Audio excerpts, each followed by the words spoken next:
Le SMIC à 1700 euros promis par Jean-Luc Mélenchon, c'est une mesure qui fait peur. Mais est-ce que économiquement c'est viable? Cette hausse des salaires, ça va faire un afflux d'argent dans l'économie locale. Face à cette augmentation soudaine des dépenses, la réalité physique va bloquer.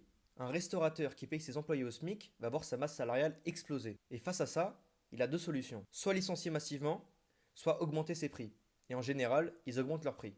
C'est un risque réel et documenté, qui induit que cette mesure de LFI n'est pas viable économiquement à court ou moyen terme. Mais c'est pas aussi simple. Si on veut être honnête, il faut déplacer le débat vers sa véritable nature. C'est pas une simple politique salariale, c'est un transfert fiscal massif. Le programme économique de l'EFI ne se résume pas uniquement à l'augmentation du SMIC. Il inclut des mécanismes de compensation systémique, comme la hausse des taxations des multinationales, afin que l'État puisse compenser la diminution de ses recettes liées à la baisse des prix de l'énergie et à la baisse de la fiscalité des petites et moyennes entreprises.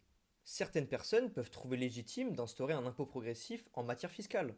D'autres vous diront que c'est complètement débile et que ça va impliquer une fuite des capitaux. Ouais, ça doit être ça. Ouais. Ouais. Soyons honnêtes 2 minutes, c'est pas une vidéo qui va vous faire changer d'avis. Le vrai danger, c'est d'énoncer une mesure politique sans la remettre dans le contexte de son programme. Faisons preuve d'honnêteté intellectuelle. Et abonnez-vous.